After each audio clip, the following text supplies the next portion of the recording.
Hi ಎಲ್ಲರಿಗೂ, ಹೇಗಿದ್ದೀರಾ ಎಲ್ಲ?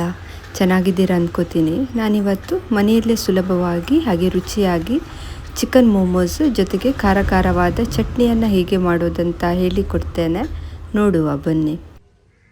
ಮೊದಲಿಗೆ ಒಂದು ಮಿಕ್ಸಿಂಗ್ ಬೌಲ್ಗೆ 1 ಕಪ್ನಷ್ಟು ಮೈದಾನ ಹಾಕ್ತಾ ಇದ್ದೇನೆ.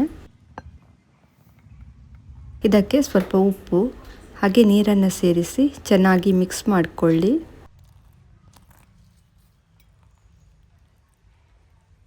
ಮಿಕ್ಸ್ ಮಾಡಿ ಹಿಟ್ಟನ್ನು ಚೆನ್ನಾಗಿ ನಾದಬೇಕಾಗುತ್ತೆ. ನಾನು ಮೋಮೋಸನ್ನು ಚಿಕನ್ನಲ್ಲಿ ಮಾಡ್ತಾ ಇದ್ದೇನೆ.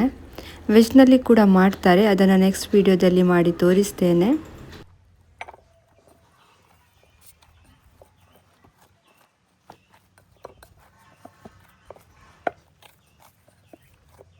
ಹಿಟ್ಟನ್ನು ಚೆನ್ನಾಗಿ ನಾದ್ಕೊಂಡಾಗಿದೆ. ಇದಕ್ಕೆ ಸ್ವಲ್ಪ ಆಯಿಲನ್ನು ಹಾಕ್ತಾ ಇದ್ದೇನೆ.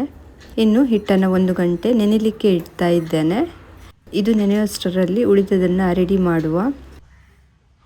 ನಾನಿಲ್ಲಿ ಇಷ್ಟು ಬೋನ್ಲೆಸ್ ಚಿಕನನ್ನು ತಗೊಂಡಿದ್ದೇನೆ. ಇನ್ನು ಇದನ್ನು ಚಿಕ್ಕ ಚಿಕ್ಕ ಪೀಸಾಗಿ ಕಟ್ ಮಾಡಿ ತಗೊಳ್ಳಿ.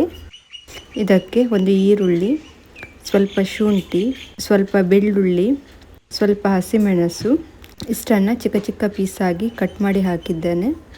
ಹಾಗೆ ಅರ್ಧ ಸ್ಪೂನ್ ಗರಂ ಮಸಾಲ, ಸ್ವಲ್ಪ ಉಪ್ಪು, ಸ್ವಲ್ಪ ಕಾಳು ಮೆಣಸಿನ ಪುಡಿ, ಸ್ವಲ್ಪ ಆಯಿಲನ್ನು ಹಾಕಿ ಚೆನ್ನಾಗಿ ಮಿಕ್ಸ್ ಮಾಡಿ. ಕಾಳು ಮೆಣಸಿನ ಬದಲು ಕೆಂಪು ಮೆಣಸಿನ ಪುಡಿಯನ್ನು ಕೂಡ ಹಾಕ್ಕೋಬೋದು.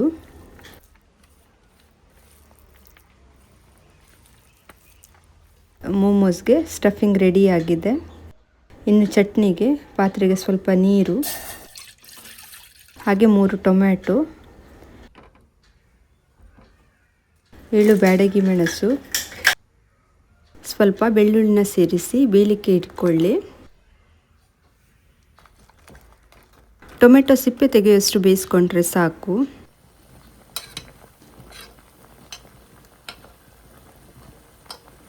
ನೋಡಿ, ಇದು ಆಗಿದೆ. ಸ್ಟವ್ ಆಫ್ ಮಾಡ್ತಾ ಇದ್ದೇನೆ. ತಣ್ಣಗಾದ ಮೇಲೆ ಟೊಮೆಟೊ ಸಿಪ್ಪೆಯನ್ನು ತೆಗೆದುಕೊಳ್ಳಿ. ಇನ್ನು ಬೇಯಿಸಿದ ನೀರನ್ನು ಇದಕ್ಕೆ ಸ್ವಲ್ಪ ಸೇರಿಸಿ ಗ್ರೈಂಡ್ ಮಾಡಿಕೊಳ್ಳಿ. ಪ್ಯಾನ್ಗೆ ಸ್ವಲ್ಪ ಆಯಿಲನ್ನು ಹಾಕ್ತಾ ಇದ್ದೇನೆ. ಇದಕ್ಕೆ ಚಿಕ್ಕದಾಗಿ ಹಚ್ಕೊಂಡ ಬೆಳ್ಳುಳ್ಳಿ, ಶುಂಠಿನ ಹಾಕ್ಕೊಳ್ಳಿ. ರುಬ್ಬಿಕೊಂಡ ಟೊಮೆಟೊ ಪೇಸ್ಟನ್ನು ಹಾಕ್ಕೊಳ್ಳಿ. ಸ್ವಲ್ಪ ನೀರನ್ನು ಸೇರಿಸ್ತಾ ಇದ್ದೇನೆ. ಸ್ವಲ್ಪ ಸೋಯಾ ಸಾಸ್, ಸ್ವಲ್ಪ ಉಪ್ಪನ್ನು ಸೇರಿಸಿ ಚೆನ್ನಾಗಿ ಕುದಿಸ್ಕೊಳ್ಳಿ. ಈ ಮೋಮೋಸ್ಗೆ ಚಟ್ನಿನೇ ಮೇನ್. ಚಟ್ನಿ ಇಲ್ಲ ಅಂದರೆ ಅಷ್ಟು ಚೆನ್ನಾಗಾಗಲ್ಲ. ನೋಡಿ, ಚೆನ್ನಾಗಿ ಕುದೀತಾ ಇದೆ. ಇದಕ್ಕೆ ಅರ್ಧ ಲಿಂಬೆ ರಸನ ಹಿಂಡ್ತಾ ಇದ್ದೇನೆ.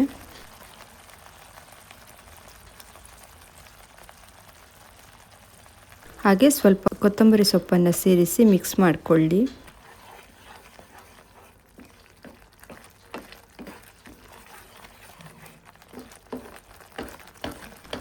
ನೋಡಿ, ಹುಳಿ ಖಾರವಾದ ಮೋಮೋಸ್ ಚಟ್ನಿ ರೆಡಿಯಾಗಿದೆ.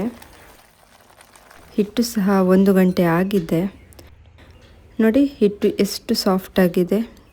ಇನ್ನು ಒಂದು ಸಲ ಚೆನ್ನಾಗಿ ನಾದ್ಕೊಳ್ಳಿ.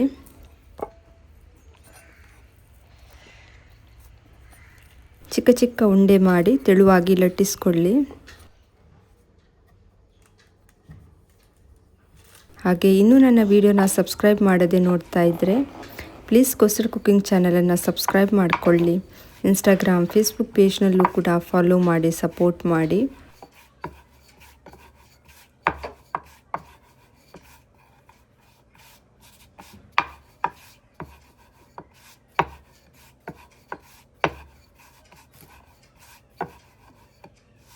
ನೋಡಿ, ಈ ರೀತಿ ಚಿಕನ್ ಸ್ಟಫನ್ನು ಹಾಕ್ಕೊಳ್ಳಿ, ಹೋಲ್ಡ್ ಮಾಡಿಕೊಳ್ಳಿ.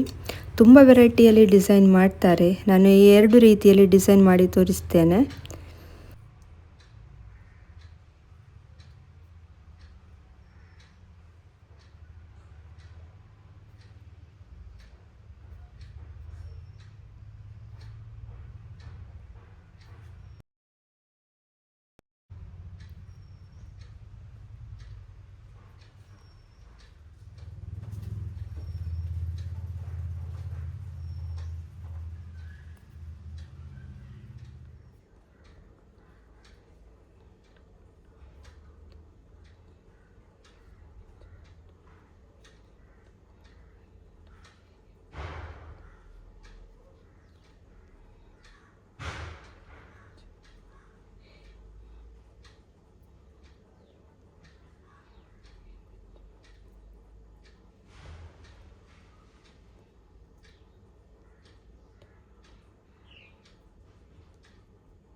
ಇನ್ನು ಇದನ್ನು ಬೇಯಿಸ್ಕೊಳ್ಳುವ.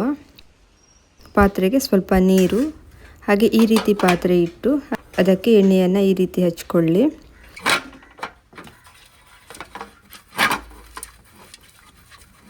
ಮೋಮೋಸನ್ನು ಇಟ್ಟು 20 ನಿಮಿಷ ಬೇಯಿಸ್ಕೊಳ್ಳಿ.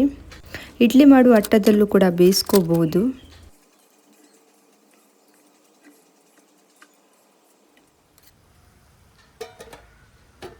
ಇಪ್ಪತ್ತು ನಿಮಿಷ ಆಗಿದೆ. ಸ್ವಲ್ಪ ತಣ್ಣಗಾದ ಮೇಲೆ ಸರ್ವ್ ಮಾಡಿಕೊಳ್ಳುವ. ನೋಡಿ, ಚಟ್ನಿ ಕೂಡ ತುಂಬಾ ಚೆನ್ನಾಗಿ ಬಂದಿದೆ. ಚಟ್ನಿ ಜೊತೆ ಅಂತೂ ತಿಂತಾ ಇದ್ದರೆ ಟೇಸ್ಟ್ ಅಂತೂ ಹೇಳೋದೇ ಬೇಡ, ತುಂಬಾ ಚೆನ್ನಾಗಿ ಬಂದಿದೆ. ಖಂಡಿತ ನೀವು ಸಹ ಈ ರೆಸಿಪಿನ ಟ್ರೈ ಮಾಡ್ತೀರಾ ಅಂದ್ಕೋತೀನಿ. ಇದು ಇವತ್ತಿನ ರೆಸಿಪಿ ನಿಮಗೆ ಇಷ್ಟ ಆಗಿದೆ ಅಂದ್ಕೋತೀನಿ. ಇಷ್ಟ ಆದರೆ ಪ್ಲೀಸ್ ಒಂದು ಲೈಕ್ ಮಾಡಿ. ಮತ್ತೆ ಸಿಗ್ತೀನಿ ಒಂದು ಹೊಸ ರೆಸಿಪಿಯೊಂದಿಗೆ. ಅಲ್ಲಿ ತನಕ ಬಾಯ್.